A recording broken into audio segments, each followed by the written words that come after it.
I retired and bought a small wooden house in the woods so I could finally be alone with the silence I had been craving for most of my life. No traffic, no neighbors, no voices bleeding through thin walls. Just the soft rustle of wind moving through old trees and the subtle shifting of light across the forest floor. For 40 years, I woke before dawn, worked overtime, saved every spare dollar, skipped vacations, and told myself that one day I would trade noise for peace. That day arrived quietly, without ceremony, when I signed my name on a stack of papers in a modest real estate office and accepted a set of keys that felt heavier than I expected. The house was modest, only a few hundred square feet, built of cedar that had aged into a deep honey color. The drive there wound along unmarked rural roads where the cell service thinned until finally disappearing. I stopped at a small general store and bought basic groceries. The clerk asked if I was visiting. "Living," I said, and she nodded with the kind of approval people give when they understand the need to step away from the world. By the time I reached the clearing, late afternoon sunlight flickered between the trees like quiet promises. A group of deer grazed near the porch and lifted their heads only long enough to confirm I was no threat. Inside, the air smelled faintly of pine sap and old wood heat. The living space was simple, but exactly what I wanted. A small kitchenette, a narrow bedroom with a bed frame I had brought from my old home, and a compact bathroom with a shower stall I would eventually replace. I moved slowly, placing each item in its new home. My tools hung neatly on the pegboard above the workbench. My books, which I had carried through 4 different apartments over the years, filled a single shelf by the window.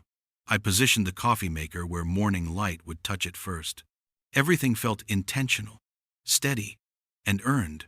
When the work was done, I brewed a cup of coffee, far too late in the day, and carried it to the porch. The rocking chair, bought specifically for this new beginning, creaked softly beneath me.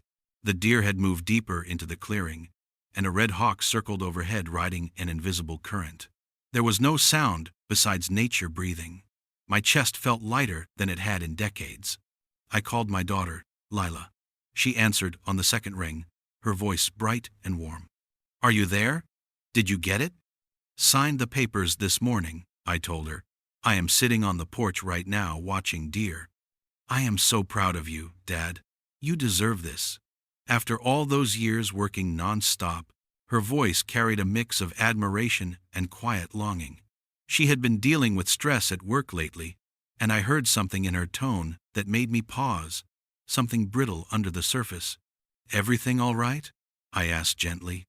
"Yes, just the usual pressures," she laughed. "But it was thin and forced. When can I visit?"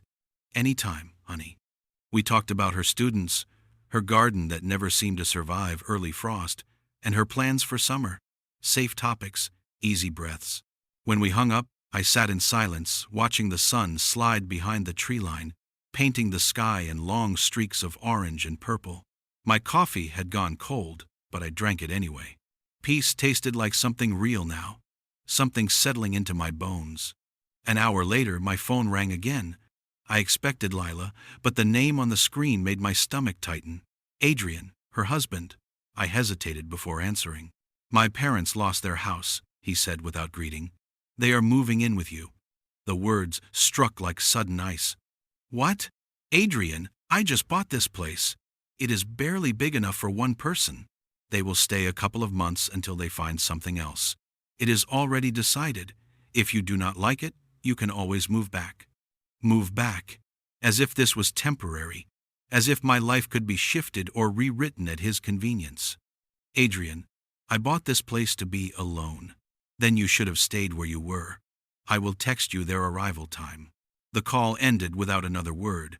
For a long moment I sat frozen on the porch, staring toward the empty space where the deer had stood earlier. They had moved on, following instinct toward safety. I envied them. My knuckles had gone white around the armrest. Slowly, I forced myself to breathe, release, and stand. Inside, I poured another cup of coffee I did not want. At the kitchen table, I took out an old notepad I had carried for decades. the same kind used for sketches and calculations in my previous work. Instead of emotional rambling, I wrote questions, plans, possibilities. The keys to the house rested beside the pad. Moments earlier, they meant freedom. Now, they meant something else. Not surrender, not fear, preparation. And I realized I was no longer the man who stayed quiet to keep the peace. Morning light crept into the kitchen in a pale ribbon, finding me still seated at the table with the notepad open. I had not slept, but I did not feel tired. My mind had taken on a sharp, crystalline focus that reminded me of the early years of my work, when precision meant safety and hesitation could cost lives. This situation was no different. If Adrian thought he could force his way into my only sanctuary, he had underestimated the length I was willing to go to protect what I had earned. I left the cabin shortly after sunrise and drove toward the nearest ranger station. The building blended into its surroundings, made of timber and stone, with large windows displaying maps of predator territories, migration routes, and seasonal wildlife behavior. Inside, a ranger in his mid-40s with wind-chapped skin and sharp eyes looked up from his desk. "Morning. What can I help you with?" I explained that I had recently moved into a house deeper in the woods and wanted to understand more about wildlife activity. He nodded approvingly. "Smart to ask. You will want to pay attention to the predators that claim territory out here. Bears are one thing, but the mountain lions are the real shadow hunters. Quiet, calculated. They sense weakness or food from far away." He walked me to a wall-sized map marked with colored pins. "This region sees regular movement from 2 lion territories. They avoid humans, but if you put anything with scent outside, even scraps, they will investigate. They follow wind patterns like clockwork. Wind patterns, scent carry, territory mapping. Every detail burned itself into my mental ledger. I thanked him and made a point of asking how to protect myself. He gave me a pamphlet filled with warnings. I pretended to be anxious, inexperienced. It was better that way. People who underestimate you reveal more than they intend. From the ranger station, I drove to a wilderness supply shop tucked behind a gravel parking lot. Hunting gear lined the walls, and taxidermy animals stared blankly from wooden shelves. A young clerk approached. "Looking for anything in particular?" "Wildlife cameras," I said. "I want to keep an eye on things around my place." He showed me 2 models with motion activation and night vision. I bought both without hesitation. On my way to the register, I glanced at a display of coolers meant for hunting storage. A thought formed with unsettling clarity. I will take 2 of these. Back at the cabin later that afternoon, I installed the cameras with the patience of a surgeon. One watched the narrow dirt path leading to the driveway. The other sat hidden near the front porch, angled to capture the entire clearing. I tested their sensitivity, walked through their ranges, and adjusted their placement until the coverage met my standards. Next came the part that required both caution and intent. I opened the coolers. Even sealed, the smell of raw meat was unmistakable. I stood for a long moment at the edge of the clearing, reading the wind the same way the ranger had taught me. A damp breeze rolled from the west. Perfect. I walked 30 paces upwind from the cabin and arranged 3 separate piles of scraps. I spread them far enough apart to create wide scent distribution and low enough to the ground to mimic natural carrion. I was not trying to harm anyone. That was not my goal. But I wanted Harold and Miriam to learn a truth Adrian refused to understand. Wilderness was not a toy or a short-term shelter. It was an ecosystem with rules. If they wanted to use my property without respect, then they would need to confront the environment they dismissed so easily. I rechecked the placement from different angles, examining the clearing as if it were a blueprint. Every factor mattered: wind, distance, scent, strength, and visibility. My years on job sites had ingrained a discipline of anticipating failure before it arrived. When the setup was complete, I walked the perimeter of the property slowly. The sun dipped beneath the trees, and the forest darkened to deep blue. I paused near the tree line and crouched, pressing my fingers into the dirt. That was when I saw them. Footprints. Fresh ones. Not mine. Not animal. Human. My pulse steadied instead of rising. They were recent, shallow yet purposeful, leading toward the back of the property and vanishing near the thicker brush. Someone had been here. Someone had walked the ground behind my home, perhaps the night before. I rose and looked toward the trees. The branches swayed slightly, but nothing moved within. I had expected Adrian to make another move. I just had not expected it this soon. Inside the cabin, I locked the doors, checked the windows, and powered on both cameras' feeds. As the screens flickered to life with night vision static, a calm resolve settled over me. Let them come. I was no longer the man who tolerated intrusion. I was prepared. 2 mornings later, I sat in the small living room of my old house, the one I had not yet sold, watching both camera feeds on my laptop. The forest outside my cabin remained still, washed in early daylight. I had returned here temporarily to monitor everything remotely. It felt strange being back inside walls that once held routine, arguments, birthdays, and the dull throb of daily life. Now the house felt hollow, like a shell I had shed. At exactly 10, a silver sedan rolled into the camera's view. Harold and Miriam stepped out. Even through the grainy feed, their body language radiated disdain. Miriam lifted her chin as if the very air offended her. Harold stared at the cabin with narrowed eyes, arms swinging in irritation. "This is ridiculous," Miriam said, her voice picked up by the microphone on the porch camera. "It smells like dirt and cold air." "It is free," Harold muttered. "That is what matters. Let him indulge in his fantasies out here. We will stay a while, and then figure out the next step. Figure out the next step." So Adrian already had a strategy lined up. Harold walked ahead of his wife, approaching the porch. The moment he stepped onto the first stair, the camera near the clearing detected movement. 3 shadows emerged from the tree line, their bodies sleek and low to the ground. Mountain lions, exactly as the ranger described. They did not charge. They did not appear aggressive. They simply followed the scent I had laid out. Harold turned and froze. Miriam gasped so loudly the microphone crackled. "Get in the car, now," Harold hissed. They stumbled backward. Miriam tripped on a root and Harold yanked her upright. They both sprinted. The sedan rocked as they piled inside. Dirt sprayed behind the spinning tires as they sped down the narrow path, swallowed by the forest.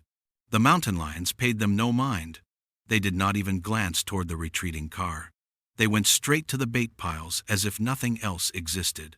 I leaned back slowly, letting the tension drain from my shoulders. 20 minutes later, my phone rang. Adrian did not bother pretending to be calm. "What did you do?" he shouted. I watched the camera feed on my laptop. I did not do anything. My parents could have been killed. They were never in danger. Those predators follow food, not people. That is what the ranger said. "You planned this. You wanted them scared. I wanted them to understand where my home is located. You are insane." "No, Adrian. I am informed. There is a difference." He hung up, leaving only dead air. 2 days later, I received a message insisting on a meeting. Not from Adrian, but from Lila, who said her husband's parents wanted to discuss what had happened. Against my better judgment, I agreed, but only on neutral ground. A small cafe sat at the edge of town, quiet and sunlit in the morning. I arrived early and chose a table near the window where I could see anyone approaching. Harold and Miriam walked in exactly on time, neither offering a greeting. They sat rigidly across from me, hands folded like they were here for judgment. "We need your keys," Harold said. "We are not here for coffee or conversation," Miriam added. "We are here because you owe us help. Family supports family." I slid a paper across the table. A rental agreement, standard terms, market rate. They both stared at it as if I had handed them a court summons. "You are charging us money?" Harold sputtered. "You want us to pay you for shelter?" Miriam demanded, eyes wide with outrage. "You have always been cold, but this is greedy, pure greed." I stood, gathered my folder, and picked up my cup to return it to the counter. Old habits. I maintained my composure. Then we do not have an agreement. You will need to find alternative housing. You cannot do that, Harold said, rising halfway from his chair. Where are we supposed to go? That is not my problem to solve. Have a good day. I walked out without raising my voice. By the time I reached my truck, my phone buzzed. A cousin I had not spoken to in years. Ray, are you all right? Someone told me you were acting strange. Is everything okay? Someone. Adrian. Within the next hour, 2 former coworkers contacted me with the same worried tone.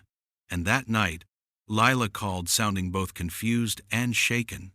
She said Adrian had told her there was something wrong with me, that I was unstable and paranoid, that I was losing touch with reality in the woods. It was suddenly clear. Adrian's goal had shifted. If he could destroy my credibility, he could destroy my autonomy.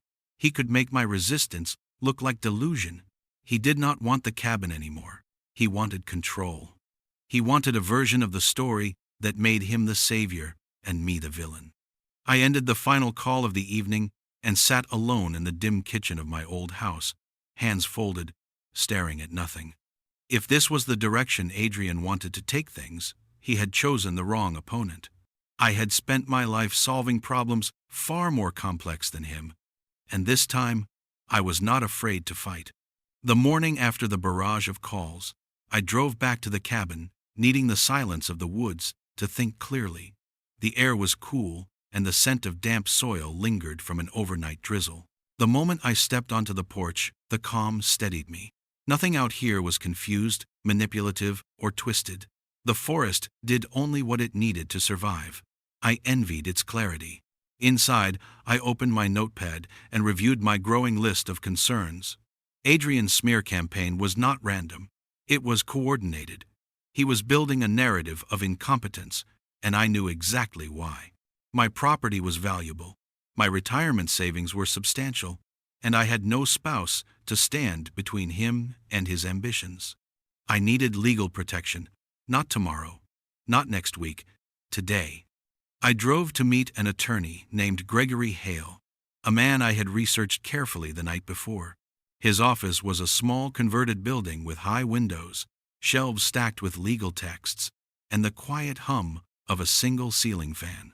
He shook my hand firmly, studied my face, and gestured for me to sit. "Tell me everything," he said. So I did.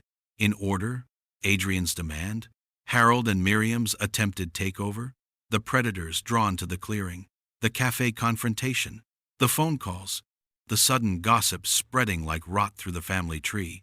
Gregory listened without interrupting, his expression unreadable. When I finished, he tapped his pen against his legal pad. "This is a classic setup," he said. "They are establishing a pattern, or trying to. If they convince enough people that you are unstable, they can attempt to challenge your autonomy or claim you are unfit to manage your own assets. In other words, a conservatorship attempt."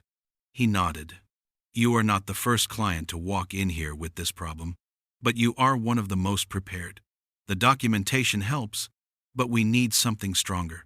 We need to legally restructure your assets so no one can touch them." "How?" "A revocable living trust. You transfer ownership of your property and financial accounts into the trust, and you assign an independent trustee, in this case, me. You keep full control while you are alive, but no one can seize your assets or force decisions on you. And if your daughter inherits, she inherits through the trust under conditions you specify." I understood immediately. It was a firewall. "Do it," I said. Gregory raised an eyebrow. Without hesitation, many clients fear upsetting their families. "I have already been upset," I told him, "and my silence is exactly what allowed them to get this far." He smiled faintly and began preparing documents. As he worked, I organized everything I had brought: notes, dates, copies of text logs, summaries of conversations. Years of engineering had trained me to present information with clarity, and Gregory appreciated it. "We will have the documents ready soon," he said, sliding a stack of preliminary papers toward me.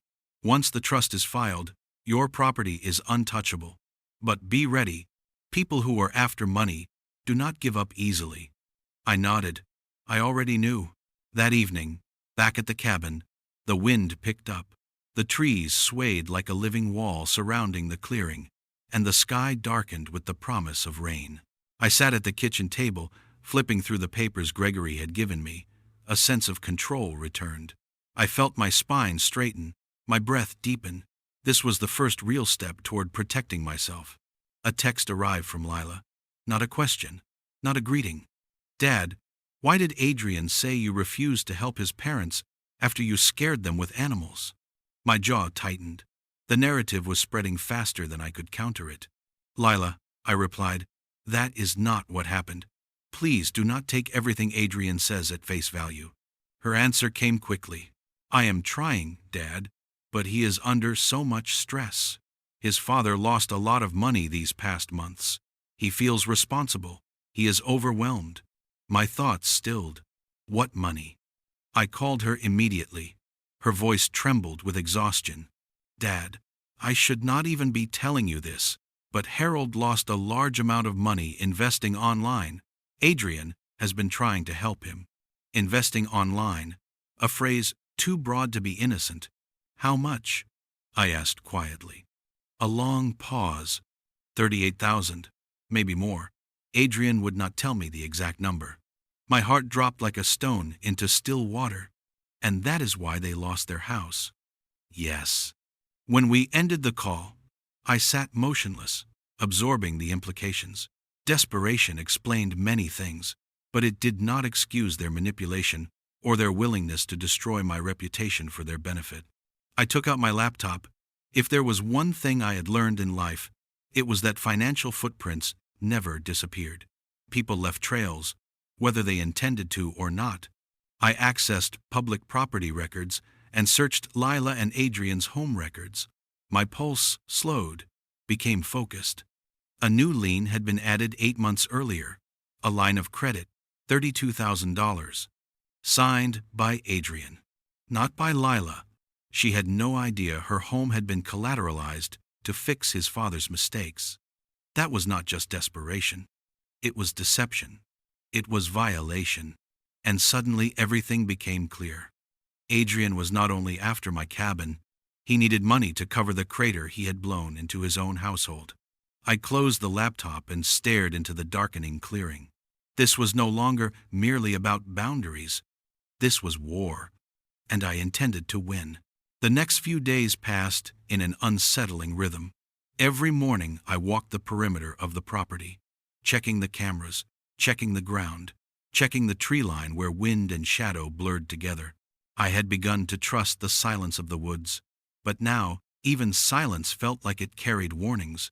I had discovered financial betrayal buried under my daughter's home, but I knew Adrian was capable of going further. People hiding their own failures always look for someone else to blame. 3 days after uncovering the line of credit, a car rolled up the dirt driveway and stopped near the mailbox. I stepped outside, expecting a delivery, but the woman who emerged was a stranger. She wore professional clothing, carried a folder under one arm, and had the steady posture of someone trained to keep their voice calm in chaos. "Mr. Ward," she said, approaching me carefully. "I am Margaret Downs from Adult Protective Services. I need to speak with you regarding a complaint." My stomach tightened, so this was the next move. "A complaint from whom?" I asked. "Though I already knew. I cannot disclose that before my assessment," she replied. Of course, Adrian had pulled the trigger earlier than expected. "Please come inside," I said. She followed me into the cabin, scanning the environment with practiced eyes. She looked at my neatly arranged tools hanging on the wall, the organized shelf of books, the clean countertops, the fresh groceries, in plain sight. Every detail of my home contradicted the narrative she had likely been told. "This will be a standard wellness check," she said, opening her tablet. "I need to ask questions and observe the environment. It should not take long. Ask anything you need," I replied. She began with routine inquiries about my daily habits. Did I cook for myself? Did I pay my own bills? Did I remember appointments? Did I have trouble managing basic responsibilities? I answered clearly, concisely. When she asked if I had seen any concerning behavior from family members recently, I paused only long enough to choose my words with precision. I am involved in a property dispute, I said. I believe the complaint you received is not about my well-being, but about leverage. Her eyes lifted from the tablet. That is not uncommon, she said. Some families misuse the system when assets are involved. I opened a folder on the table and slid a document toward her. This is a comprehensive medical evaluation from last week. Cognitive testing, physical testing, signed by a licensed physician. I requested it in anticipation of false allegations. Margaret read through the pages, her expression shifting from neutral to impressed. It is rare for anyone to be this prepared, she said. Most people do not think ahead. I learned to follow patterns, I replied quietly. After completing her assessment, she walked through the cabin, taking photographs of the functional kitchen, the tidy bathroom, the organized bedroom. There were no signs of danger, neglect, or cognitive decline. The cabin reflected independence, not instability. When she finished, she stood by the door holding her folder against her chest. I cannot formally conclude anything until I file my report, she said. But I want you to know that everything I have seen today contradicts the complaint entirely. Thank you, I said. She hesitated, then lowered her voice. And one more thing, Mr. Ward. These types of false reports often escalate before they stop. I recommend documenting everything, every call, every visit, every message. People under financial pressure can become unpredictable. I already am documenting, I said. Good. She nodded once. You are doing the right thing. After she left, the weight of what had just occurred settled over me. Adrian had not only tried to smear my name privately, he had attempted to have the state intervene in my life. If Margaret had found even one questionable detail, one ambiguous sign, he could have used it to claim I was unfit to manage my own affairs. My phone buzzed as I sat at the kitchen table. A message from Gregory. We will request the APS report once it is filed. This will work in our favor. Stay alert. I lifted my eyes to the window. Outside, dusk seeped across the clearing, turning the forest into a quiet silhouette. The predators I had expected came on 4 legs, but the one I faced now walked upright. And he was not done. The APS visit should have rattled me, but instead it sharpened everything.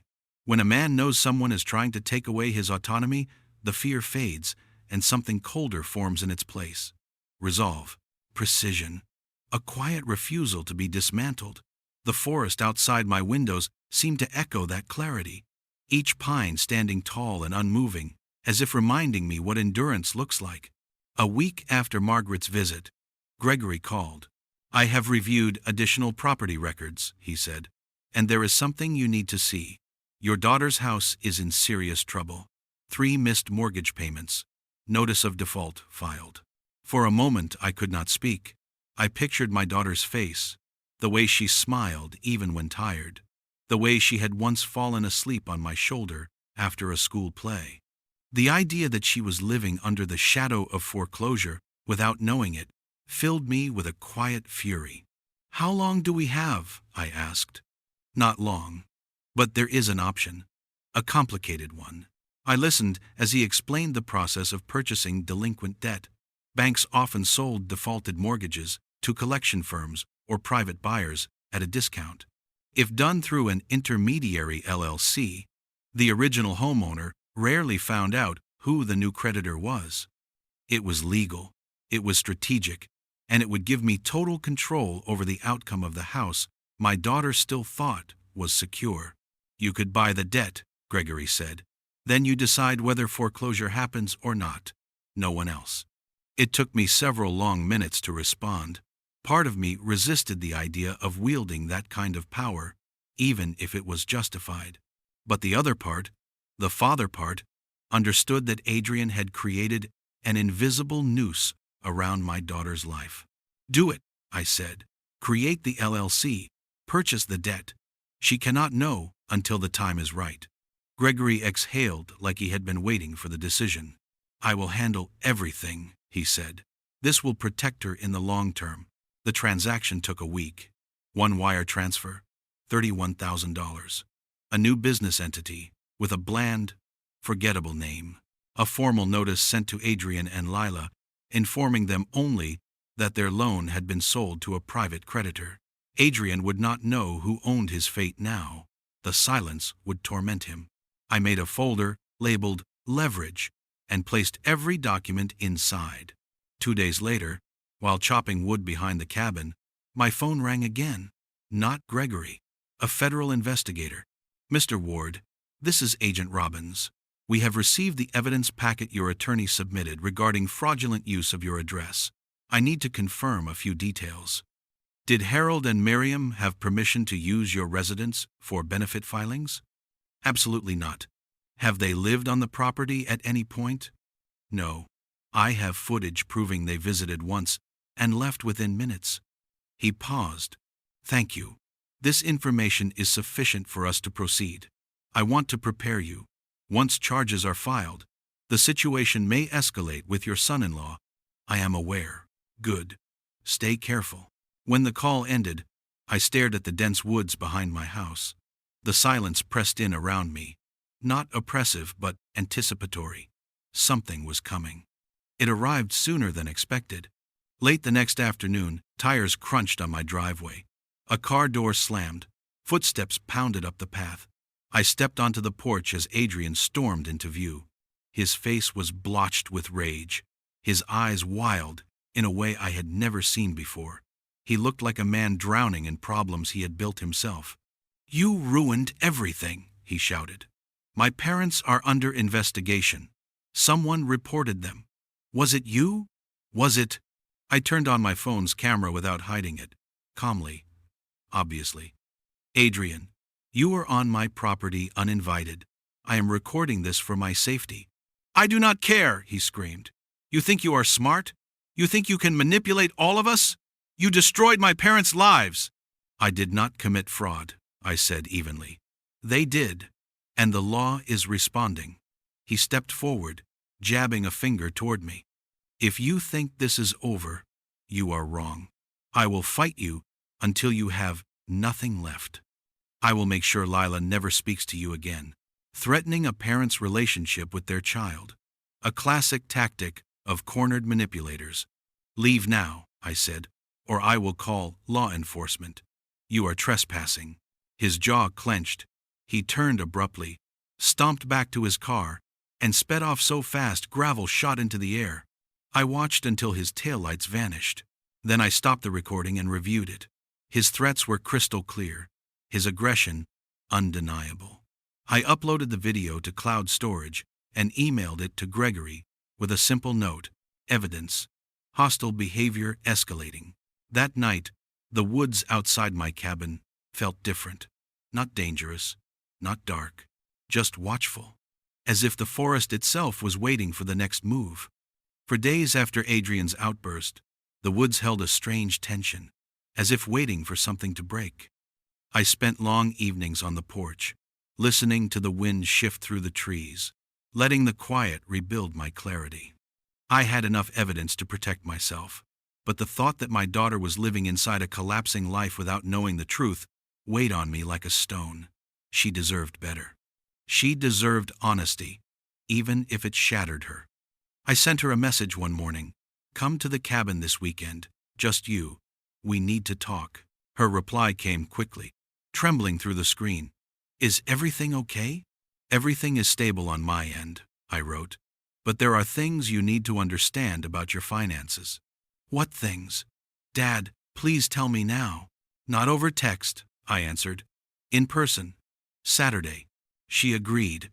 Those 2 days felt heavy with anticipation, the kind that sits at the base of the throat like unspoken words. On Saturday, her car turned up the dirt driveway around noon.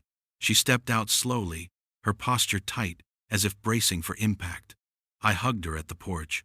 She hugged me back, but her arms trembled. Inside, I served coffee and sandwiches she barely touched. Her eyes kept drifting toward the thick folder on the table.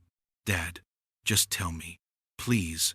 I cannot breathe not knowing what you are about to say. I sat across from her and opened the folder. Paper by paper, page by page, the truth came out. First, the mortgage documents. 3 missed payments. Her home days from foreclosure. No, she whispered. That cannot be right. Adrian pays the mortgage every month. He told you he did, I said gently. She stared at the notice, her face draining of color. Then I slid forward the line of credit. $32,000. Signed only by Adrian.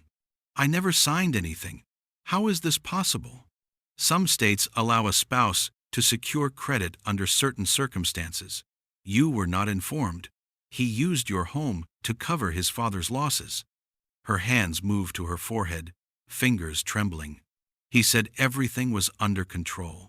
He said the money situation was temporary.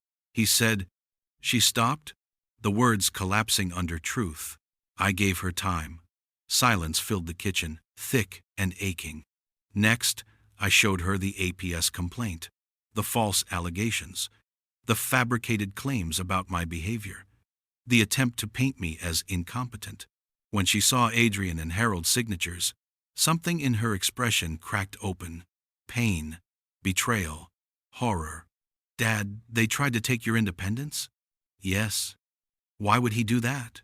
Because my property was the only thing he could still reach, I said. And he needed money, desperately. I played the video of Adrian storming my porch, threatening me, shouting that he would take everything from me, that he would isolate her. She covered her mouth with both hands, tears spilling despite her efforts to hold them back. No, no, that cannot be my husband. That cannot be the man I married. I am sorry, honey, I said softly. But it is. She wiped her face, her breaths coming in shuddering waves. I let her cry. There was no comfort strong enough to soften betrayal. When she finally lifted her head, I gave her the final truth. Your mortgage has been sold. Her eyes widened with fear. To who? Oh God, are we going to lose the house? No, you are not losing anything. I bought the debt through an intermediary. The house is safe because I hold it now. She stared at me as if she did not understand the words. You bought my mortgage? Yes. Why would you do that? Because Adrian was dragging you into financial ruin. I could not watch that happen. Her tears changed, falling slower now, less chaotic. She whispered, why did you not tell me sooner? Because without evidence, you would not have believed me. Adrian was already spinning a story about my mental state. I needed you to see the truth for yourself. She leaned back in her chair, exhausted, haunted. Is this everything? She whispered. Almost. I took a deep breath. Harold and Miriam are under federal investigation for benefits fraud. Charges will likely be filed within 2 weeks. She stared at me in stunned silence. You will be dragged into that mess if you stay with Adrian, I said. He is drowning, and he will take you down with him. She swallowed hard. What do I do? That choice is yours, honey. But if you leave him, file for divorce, and legally separate your finances, I will forgive every remaining dollar on the mortgage. You will own your home free and clear. She pressed a shaking hand to her chest. You would do that for me? Always. Her voice broke. I need time. I need to think. I do not know who I am married to anymore. You have 1 week, I said softly. After that, the charges become public. She stood slowly, gathered the copies I had given her, and walked toward the door. Before leaving, she turned back, tears in her eyes. I don't know if I can forgive you for waiting. I nodded. I understand. But I would rather have you angry and safe than broken and unaware. She left, without looking back. I stood on the porch long after her car disappeared, wondering whether I had saved my daughter or shattered her world beyond repair. The days after Lila left the cabin were the quietest I had ever experienced. Not peaceful, but suspended, like the world was holding its breath. I tried to read, tried to split firewood, tried to lose myself in small tasks, yet everything felt hollow until she made her decision. Every sound in the forest seemed sharper, every shadow deeper, as if the woods themselves sensed that something irreversible was approaching. The call came on a Wednesday afternoon. My phone rang once, twice, and when I saw her name, my heart tightened. "Dad," she whispered. "I filed for divorce." I closed my eyes, letting the words settle. "Are you safe?" I asked. "Yes. I packed a few things and left the house last night. Adrian tried to convince me to stay, but I did not. I could not." Her voice shook, but beneath it was something new. Strength. Resolve. "I am proud of you, honey." Silence followed, soft and emotional. "Thank you," she said. The next morning brought the storm I had expected. Gregory called as I was pouring coffee. "It is happening," he said. "Federal agents executed arrest warrants for Harold and Miriam this morning. Charges include benefits, fraud, falsified residency documentation, and attempted identity misrepresentation." I stepped onto the porch, letting the cool forest air steady me. "And Adrian?" I asked. "Not yet. But he will not escape questioning. He is part of the paper trail, whether he realizes it or not." 2 hours later, Adrian called. His voice was unrecognizable, cracked open by panic. "You did this," he spit. "You destroyed my parents. You destroyed my life." I remained silent. "Do you hear me? Do you care at all?" I finally spoke. I reported crimes. The law did the rest. "You think you won?" he shouted. "You think you are righteous?" "No, I think I protected myself, and I protected my daughter." He cursed, raged, threatened, then hung up. I exhaled slowly. The storm had passed through. What remained was wreckage he had created himself. The following afternoon, Gregory sent the offer through a courier. The terms were clear: complete debt forgiveness in exchange for a clean divorce, relinquishment of any claim to my assets, and a sworn statement acknowledging he had no legal right to my cabin. The debt was a chain, and I held every link. By Monday, Adrian had signed everything. Lila told me later how he looked when he came to collect his belongings. Gaunt, hollow, like someone finally forced to face the truth without the armor of excuses. He packed his car in silence, signed the final papers, and drove away without a word. As soon as the divorce was finalized, I forgave the entire mortgage debt. Lila kept the house free and clear. Then came the rebuilding. She found a modest 2-bedroom home only a short drive from my cabin. It was older, with creaking floors and a small porch, but it had character. She secured a teaching position at a local school. We spent an entire weekend painting the walls pale blue and warm cream. The colors, she said, made her feel like she could breathe again. Each brushstroke felt like stitching a wound. Healing did not come all at once. Some days she was hopeful, full of plans. Other days she cried without warning, grieving the life she thought she had. I listened, never pushing, never justifying my choices. Pain had to move through her in its own time. One evening, a chill in the air hinting at the approach of fall, she came to my cabin for dinner. We ate on the porch, wrapped in blankets, watching the last light fade behind the tree line. A small herd of deer stepped out from the woods, grazing in the clearing, as if blessing the new beginning. "Dad," she said softly, "thank you for fighting for me, even when I did not understand." I turned toward her. "You do not need to thank me. You are my daughter. Protecting you was never optional." She smiled through tired eyes. "I am starting to believe that good things can grow again." "They can," I said. "They always can, if you clear out what threatens them." The forest around us was darkening, but it did not feel empty. It felt alive, steady, watchful. Looking at my daughter beside me, I finally understood something. Peace is not what you find. Peace is what you build. And sometimes, the fiercest battles are fought not out of anger, but out of love. That was the lesson the woods had taught me. That was the lesson I would carry into the rest of my life.